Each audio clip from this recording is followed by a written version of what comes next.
with respect, you can introduce yourself if you want to do Are you that. filming?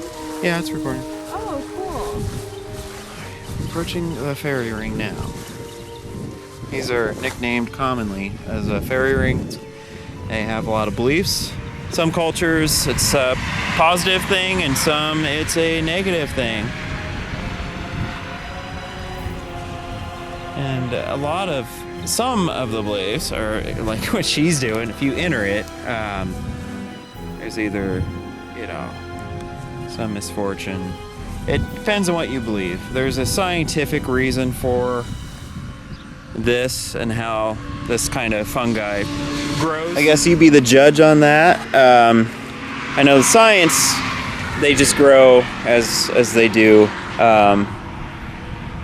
with not really any kind of paranormal background to it at all, or mystical or anything like that. You feel something? My feet are tingling when I'm in here. Yeah. Well. And when I come out, they're not.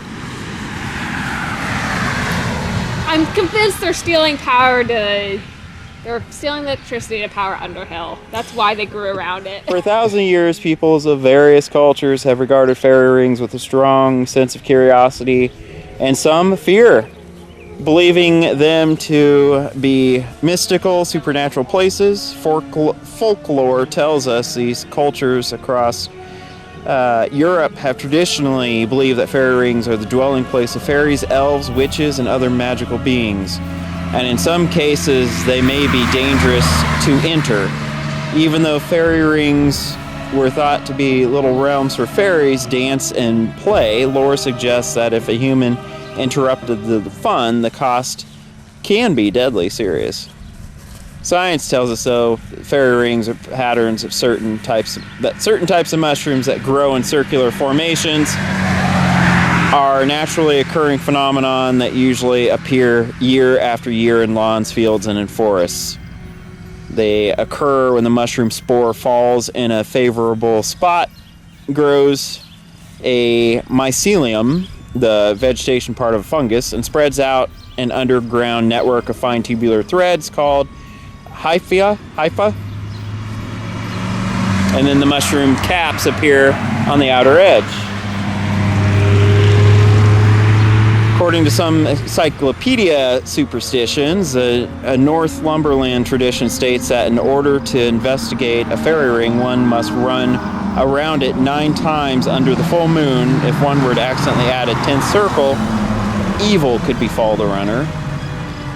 Welsh tradition's dire tale varies slightly in that unfortunate consequences of human arrival into a fairy ring are not brought about by fairies themselves, but by the nature of their world.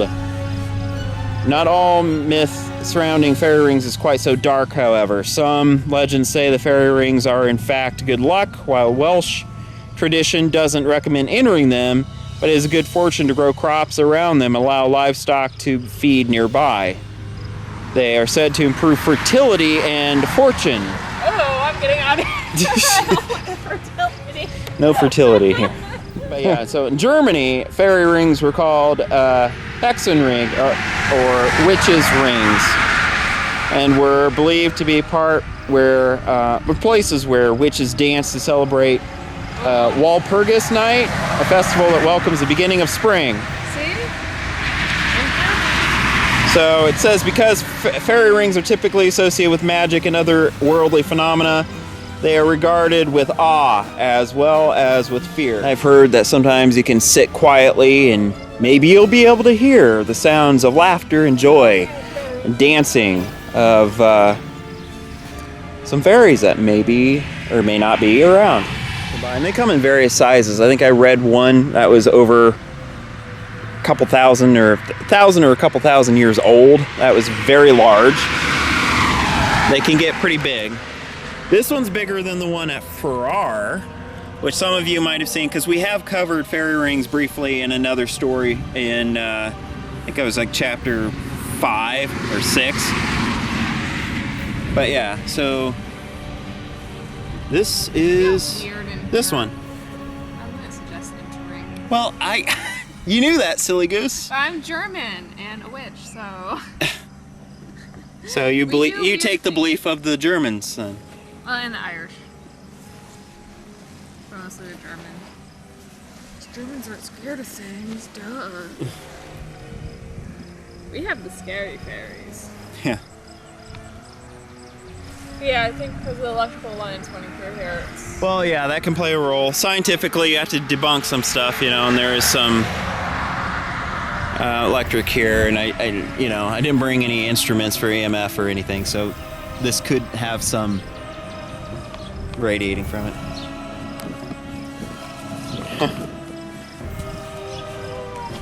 Anywho, so hopefully you enjoyed that little side story here, and enjoy our series and upcoming Chapter 8 with new cases, and trust me, you won't want to miss it.